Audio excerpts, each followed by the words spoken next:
Okay. My name is Tanya Komas, and you have my bio in there, so I won't go through that. I'm going to do something that's going to be a little bit off track from specifically what this conference is about, but I think you'll find some relevance to what you're doing in terms of just being motivated about doing what you're doing from some amazing young people that I'm going to tell you about. There's several things here, a couple perfect. That's too much. Is that good with everybody? Snoozing up there. Okay, so there's a couple of points that we're going to talk about, and one of the main ones that this talk, and about midway through you'll really see what I'm talking about, is don't be afraid of accountability and personal responsibility. Embrace it. It can define your future. A couple other points that you'll see that I want to talk about are be silly and be home when you're home. Go for it in business. And then we're going to talk in an odd way about how some unlikely characters are leading the way for infrastructure and veterans. And this all has to do with concrete. Okay. So I'm going to start out. I was leaving yesterday morning, and my husband had to text me what he had texted to his buddy.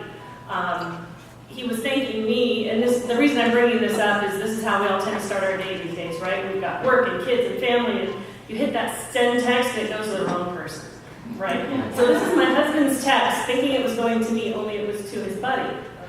So his buddy is saying, I'm flattered, haha, definitely screenshotting that one. Then he goes to his whole thing, yeah, gotcha. So he told his buddy he loved him, and on we went with the day. So I thought that was funny, a funny sort of, yes, that's my life every single day, right?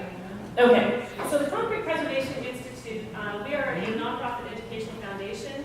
We are a partner of the National Park Service and a partner of the military. We are an official career skills program for the U.S. military. We have field schools at Alcatraz Island and Pearl Harbor. So I'm going to go through a little bit of what the Alcatraz program is about, and then we'll talk about kind of what was... Oh no. Are you fire alarm? Yeah, there it is. Are we just going to continue? Yeah. Okay. Okay. It's actually good timing, right? The sound effect actually worked. Nice. Good job, Desiree. All right. So, with the Congress and Waters, it happened during her, and they locked the doors and you couldn't get out in a different hotel. I've got it. I will continue. It's perfect because you would feel this at Alcatraz, right? And how many of you have been to Alcatraz? Okay, so some of you have, some haven't. Okay, so the Golden Gate National Recreation Area is all of this area in red. Alcatraz is a tiny little dot within this big urban national park. It was actually all built by the military, unknown to a lot of people. Most people go to see where Al Capone slept. In the 30 years it was a federal penitentiary. But it was all built by the military. All the structures, all the dirt was brought in. All right. So anyway, everything built on Alcatraz was military, not federal penitentiary. All the buildings are concrete from different eras, mostly built by prisoners. So every deterioration mechanism for concrete exists on Alcatraz. I would argue that it's the #1 place in the entire world to learn about how concrete can go wrong over time, including workmanship errors. You got a bunch of prisoners thinking, well, no, I want to build this strong. Right? Okay, so some of the things, and this has to do with, and probably make it into your world in some way, historic preservation, old structures, historic districts. I don't know if that affects any of you. It may actually affect you more and more going forward. There are preservation tax credits for earned income producing properties, but preservation in this country can be one of those sticklers. Nobody wants to get involved because then I can't do anything with my property. Alcatraz is a great place to talk about that as well. For instance, this building isn't even their general management plan. So we're talking about the National Park Service, one of the biggest keepers of historic preservation. They have no money to do these structures, to keep them up. That's my favorite building on the island. So from a preservation standpoint, the challenges out here are pretty tremendous. Years ago, you couldn't see this entrance on the Sallyport building until they had to make a decision to take out some historic ceiling features to expose another part of the history. And that's something that'll be a theme when I talk about is, it's one thing to fix up an old building, whether it be a house, a public building, a parking garage, whatever it is. A lot of decisions are made when it's a historic building. So preservation has really several levels. Structures like this are really just being left as they are. They're not going to be improved. So they're going to be preserved. Some of the questions come up about what happens when you're starting to take something down and you find something more historic underneath it. How do you fix that? How do you approach that? This is the Cell House, largest reinforced concrete building in the world, when it was built by prisoners in 1909. So salt air and concrete don't get along. This is the side of the building that faces the Golden Gate Bridge. This is the side that is, this is the west side of the building, getting all the salty air coming into the Golden Gate. So the deterioration from one side of the building to the other is significant. Sprinklers and fertilizer, those are other causes. So if you see damage like that on the house you're looking at, we're making concrete the same way the Romans did. Sand, rocks, water, and cement. So we're all going to make a pact right now. Nobody ever confuse cement and concrete. Cement's the gray powder that gets mixed with sand, rocks, and water to make concrete. Got it? All right. So we're doing it basically the same way today. It's the steel, this reinforcing steel inside that corrodes, expands, and causes cracking. Concrete actually is very durable. Second most consumed material in the world next to water. It's the reinforcing steel that corrodes and causes the issues. So we were wandering around Alcatraz with the Park Service, and one of the cultural resource architects said, well, you know, I have my maintenance guys out here, and I told them I wanted it to match in texture and color, and this is what I get. And I said, well, I think if I bring some students, we can do a better job than that. So you'll find that one of my heroes is Dwight Eisenhower. We're going to hear from him quite a bit today. So, you know, a wise man nor a brave man lies down on the tracks of history to wait for the train of the future to run him over, or her over. So we jumped in. I jumped in as a summer program as a college professor. I did this on my own time in the summertime. Got an agreement together with the Park Service, got some industry experts, got some students, found some housing. This is right on the edge of the Golden Gate Bridge, is right over here. This is all the national park. There's an old historic army base. That's where they live. So they hang out and cook and eat together. So they're together for 12 weeks, night and day, 24/7. For the first 3 years of the program, there was no wireless and no cell service over here. As a crow flies, 4 miles from downtown San Francisco. So they actually had to go hiking to get their cell phone to work, which is great, and read books and things like that. Safety was a big deal from day one. That'll be a theme we'll talk about when we're in NAWRB. Safety in terms of cell phone while you're driving. All of those things. That really strong culture of safety that everybody on our team has to commit to. We teach them all about concrete, everything. The materials, the construction, how to take it apart, how to test it.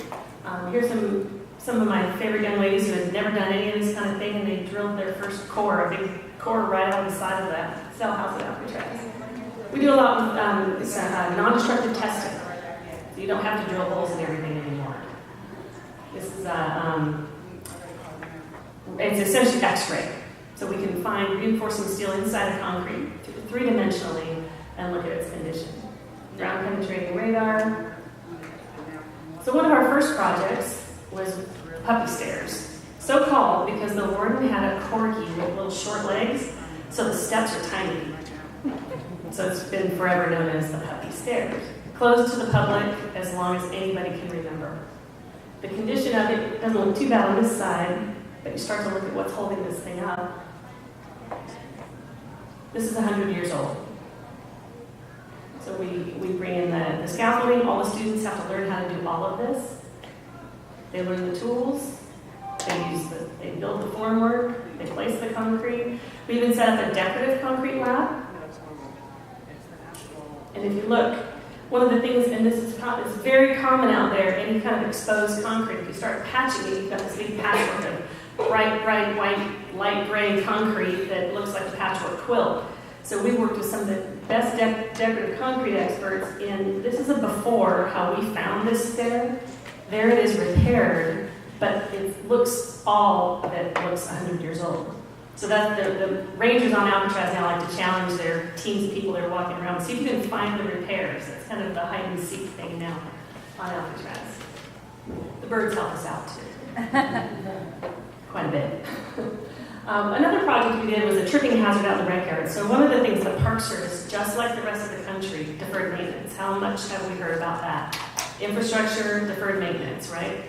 The National Park Service is $12 billion in deferred maintenance.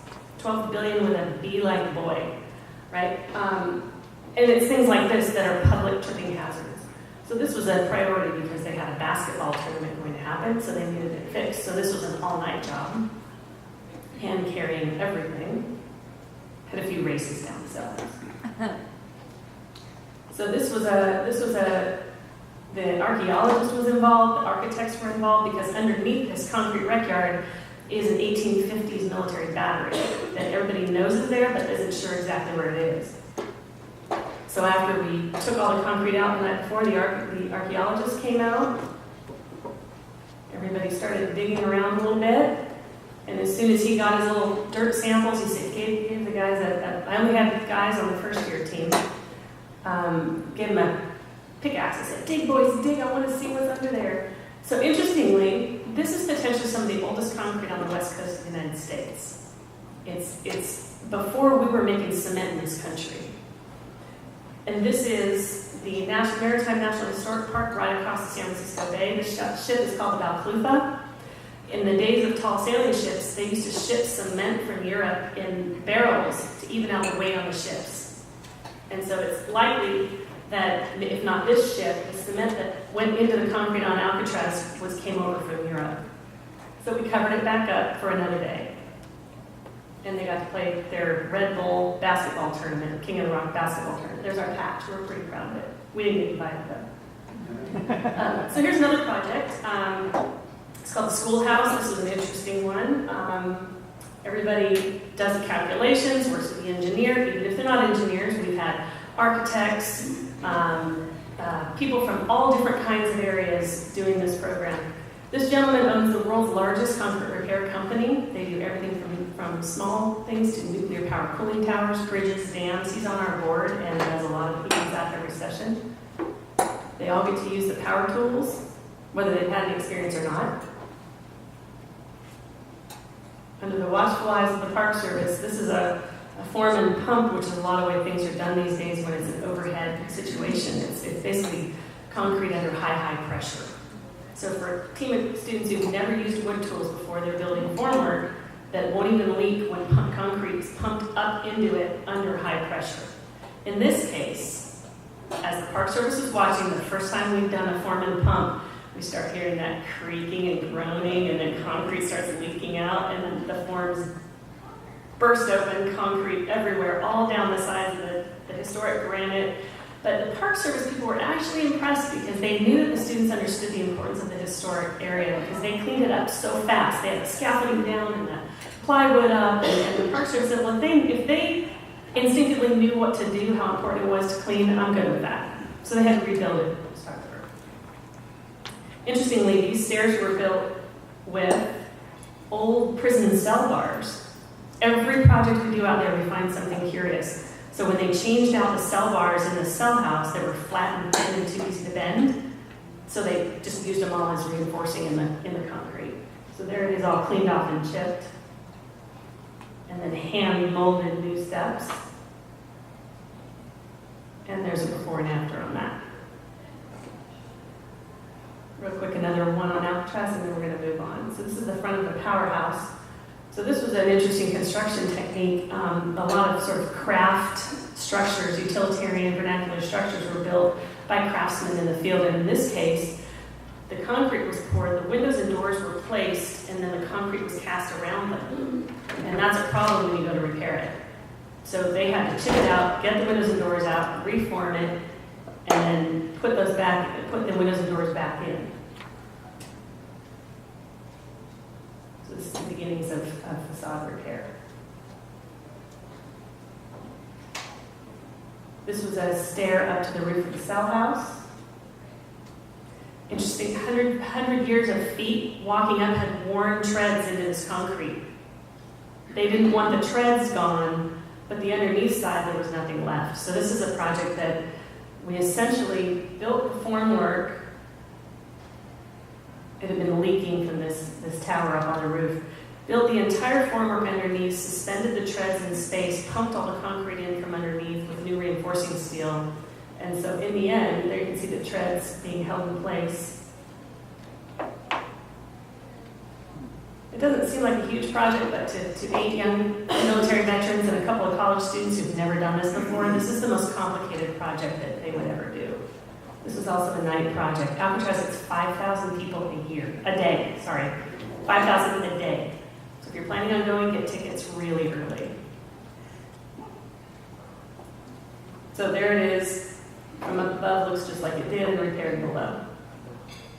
One of the things we do in this program is the management side of things. We're teaching people that will go into any field, not just construction or concrete. I mean, if you're hiring in some area of the country, let us know. We're not just trying to push them in that direction. We're just trying to get them a good job. So that part of it is they do have these management things, like working with the public. This is a TV producer that was out there from the History Channel. We do community service projects. It's really interesting listening to a young military veteran rolling on paint next to a kid or let's see if I've got her picture here. I don't see it. These young people who have basically never left San Francisco, and you're talking to somebody who just got back from 3 deployments in Iraq and Afghanistan, and they're headed maybe off to college. The conversations that go on during that community service event it's one of the most special days that we do each session. We do some other projects. This is the Palace of Fine Arts, some very very specific decorative repair work on the toes of the maiden statues, which were never meant to be long-term. They were rebuilt after the World's Fair.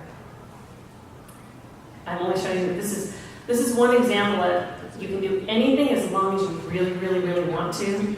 So this is a 100-year-old wooden barn that the Park Service wanted to keep. We said, really?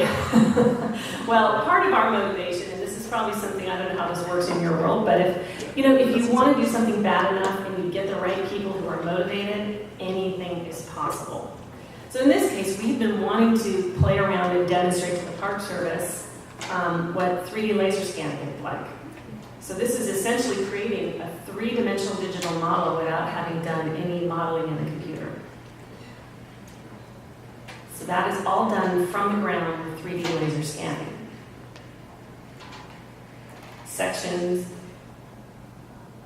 So in the way, the fly-throughs that you can navigate to look through a structure, 3D laser scanning is right on the cusp of coming into that, where it can be quicker, faster, more accurate. So this was a crazy thing. We got a house mover, straightened it, lifted it, put in foundations, save as much historic as we can. We have a lot of fun. So there's a good point to take home about, it is possible if you really, really want to do it. So I came across this on LinkedIn the other day, and I thought I'll just steal it from somebody else. This is one thing in the construction, the infrastructure world, the concrete world. We can't keep thinking the way we did. Most of the infrastructure in our country is 75 years or older. A lot of the interstate highway system was all built by Eisenhower right after World War II. So we're talking about things on Alcatraz that are 100 years old, and we're going to show you some things at Pearl Harbor that are now 75 years old. Same as all of our bridges and roads and dams and sidewalks and everything else. So we're facing in this country a lot of decisions coming up. How in the heck do you manage all of this? And essentially, concrete lasts forever, right? We don't have to maintain concrete. The Roman Pantheon is still standing 2,000 years later. Well, the Pantheon walls are 20 feet thick because they don't have reinforcing steel. Everything that we're building today has reinforcing steel. Does this look familiar to anybody? This is the Oroville Dam. It's right near where I'm from in Northern California. And yes, that's a problem, right? We aren't equipped today, though, to deal with that. People who do concrete work, you bring someone out to do some concrete work to fix something, don't tell them I said this, but the worst thing you can do is get someone who says, I've been doing concrete for 30 years, I know how to repair that. Get someone new who actually doesn't have preconceived ideas. Because putting in new concrete is entirely different than fixing something old. And there's actually now an entire code for concrete repair and a nationwide certification because it's becoming such a big part of our society. So I'm one of the co-authors of the nationwide certification for repairing concrete. So, word of caution again is repair is an entirely different world than new. So on this orbital dam, they've got a lot of engineers who have a lot of experience, but in my opinion, not a lot of have repair experience. Here's another one. This is a huge issue. So if you're going to build your own house, you're going to get a contractor and an engineer, and you're going to have control over what is going to happen with your structure. You're going to at least somewhat understand it. One of the big issue for us in this country, and there's no advocacy for it, is owners of condominiums. Right? Those are usually built by an investor, sells them off, and they're out of there. On one condition that you do it before December 31st, because I need one more round-trip ticket to the East Coast to make the next steps on the airplane. They said, okay, so there I go. Getting this presentation ready, I realized, what did I commit to? I've got to talk to a bunch of postdocs and professors about, we do a field school. I actually do know a little bit about concrete, but not like they do. So I decided, based on my upbringing, how I was going to attack this. So I showed them a bunch of pictures like I just showed you, and I showed them this picture. And they were all getting nervous in the audience, like, why is she telling us all this? Does anybody know what this is? How many of you have been to a cement plant? They're all doing cement science research, this whole group. Not a single one had ever been to a cement plant. So I think it's pretty important to be a part of what it is you're working in, right? So I had their attention after that. And that is the massive size of a cement plant. So I want to show you, let me go back real quick. In the development of nuclear weapons. This is going to sound strange to you when I'm showing you this. So the MIT program is research at the nano level. So I promise you this will link back when I play this for you. Let me go back here. Does anybody know who that is?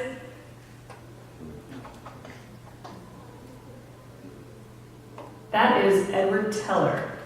He did a presentation at Chico State. Could you tell us a little bit about how you became involved in the development of nuclear weapons and the Manhattan Project after you came to the United States in the late 30s? I came in 35. I was 27 years old, 27 and a half,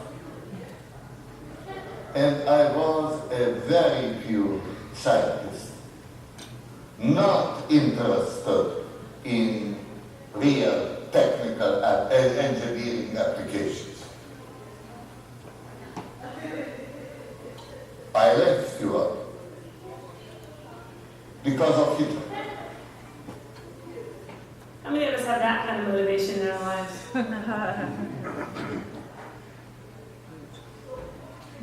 Is it possible for graduates in science from lesser-known undergraduate schools such as Chico make major contributions in science? It seems only that graduates of the great universities such as Berkeley, Stanford, Harvard are published in scientific journals and receiving publicity. We have a great number, not a very number, a few dozen excellent young people at Europe alone. And all together, there are probably in the laboratories and in industry hundreds contributing. One example, I believe, I'm sure, is stands before you. Bill, you have been a graduate of Chico. Well, if you admit that, you may also admit that you worked in Livermore and helped us in a few things. For instance, in the very interesting question, how to get a rapid and accurate value. I'll move along since we're a little behind here. 5 minutes.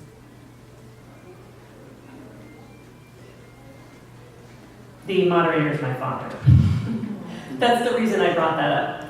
So having known Edward Teller, and my father worked with him on, that's a whole other story for another time, but part of my growing up in this very small mountain town, which is where he grew up as a kid, he was a bulldozer driver, logger, and not always a very good one. We grew up in the mountains, learned how to do those kinds of things, and my son is learning from him the same way. As a professor at a university, and this is where I think, where this is a sort of a personal passion behind what motivated me to give up a tenured professor position at the university to go off and do a nonprofit. Safety and caring about our students. So what's wrong with that picture? It says emergency eye wash. Where's the eye wash? This is the only exit to the street. It got backed into damage, so they put safety caution tape. A month later, it sat the same. So what's worse than that on the outside? This, well, let's just dump stuff in front of it on the inside that's not functional. These girls are working with cement.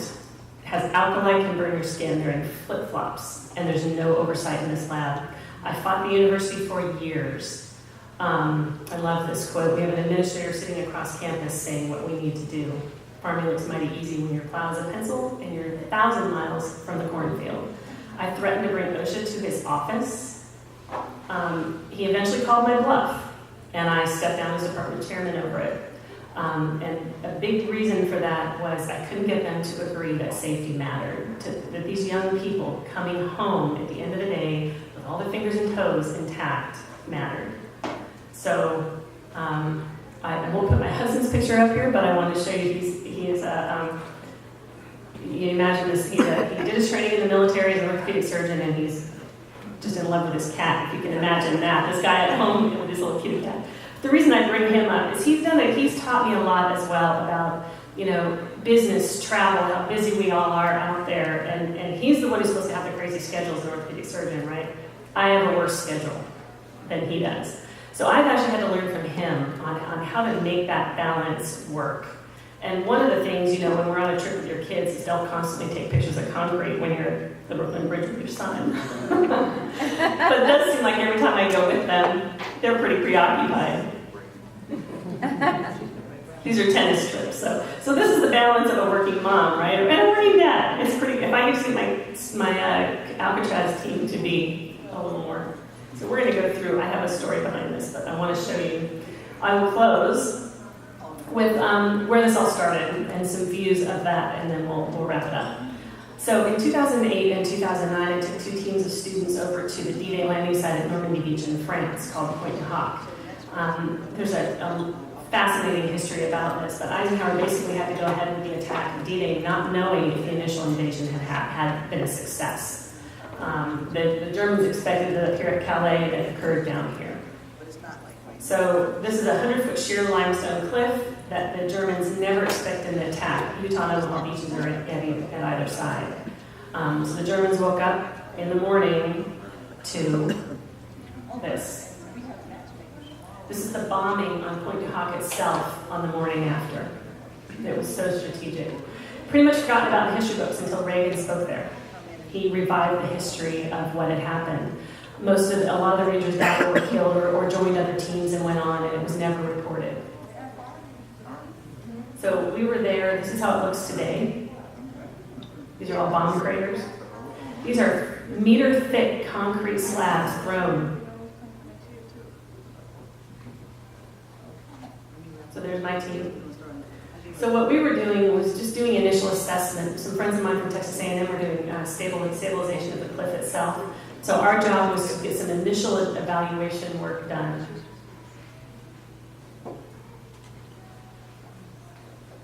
So a lot of those things were actually being constructed at the time they got hit. Site's completely open though. So the Ranger Monument sits on top of the observation post that was off limits to any of the remaining vets and anybody else for many, many years. So part of our job was to figure out, could it be stabilized enough to at least let the remaining veterans out onto the cliff to see the observation post. Originally this was connected, so it's erosion.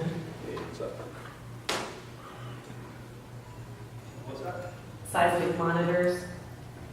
This is what the Rangers had to climb that morning under rain, gunfire, saggy, stretching ropes. We just tried it to get a feel. So a lot of non-destructive testing. This was on the cover of Concrete International magazine right before they did the stabilization.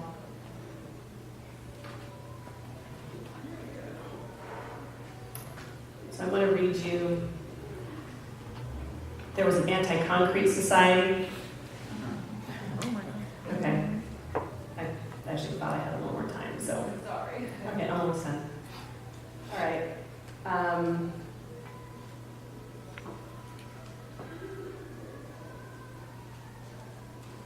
Well, Is there any questions you might have, sir? I mean, the power issues you like is phenomenal. Let's get a minute question. Go ahead. I want to find out, did you follow the recent roof collapse in Atlanta? That, okay, I guess it's just people were just wondering how a concrete structure like that could go up in flames, it just collapse in the middle of the day, and the city really is not able to tell what happened. It closed the interstate for. I mean, it could be any, it's probably corrosion related, and I'm sure it's a post-tension structure, so that once one of those 10 breaks, so we're out of time. Okay. So I would like to say that I did have, this whole thing was supposed to come together in the next 5 minutes, but okay. Ask a question, then I'll give you another 2 minutes. No, it's all right. We're done. The question? Where I'm from, we have a lot of concrete wall that Mhm. happen, and I'm a home builder and developer, and so people come back to us and want us to always fix their asphalt issues, which, there's issues with salt and those kind of things on the street. Where can we get some help for that? So you can look up the International Concrete Repair Institute is a professional group. They would have contractors in that area who know about old concrete. So that's probably a good. This is new concrete. Well, they can still fix it. Basically, from 5 minutes after it's placed for the rest of its life, it's a repair problem. Right, but is it the salt issues that they put in our streets? I'm from South Dakota, so we have one. Yeah. It can be any number of things. It can be an original mix design, not appropriate for, is it a freeze-thaw environment? You get freezing. So if they didn't use the right air and training, it'll definitely deteriorate. It really, that becomes a legal issue. Who's going to pay? Was it the engineer who just specified it? Was the material supplier who mixed the concrete? Was it the contractor who put it in? Was it the road crew who didn't maintain it? So it's becoming a whole business in our country. Exactly that. Yeah, it can be brand new. It just, it's concrete issues is kind of a new industry. It's kind of a job security if you're in that area, actually. Yeah. So I'm sorry, it's hard to say for sure without knowing more about it. But everybody will point fingers and try to get somebody else to pay. Thank you so much. I think this is so informative. How do we become involved? So the flyers there, I have some cards here on our website. Yeah, because we definitely, we offer this program free to military veterans, to the whole 12-week program. Our cost to educate them is $15,000 per veteran for 12 weeks, but then they're right off with a job right after, so we have no problem with that. But yeah, we Tanya, I just want you to know, I know nothing about concrete or anything that you talk about, but your presentation was very engaging. Definitely felt the passion around it, and it is totally captivating me for the time I was here. I just wanted to know that. Oh, thank you. How do we get certified in the, let's say, the concrete repairs? So International Concrete Repair Institute, ICRI. The code is through the American Concrete Institute, ACI. Certification is through ICRI. And then where do we go to, let's say, if we wanted to submit bids or? That would, owners are going to, that depends on who the owner is. So the ICRI is not going to accept bids. They do offer certifications. Yeah, and I would recommend that if you have repair issues, require a certified person. And if you don't have certified people, they can sign up and get certified.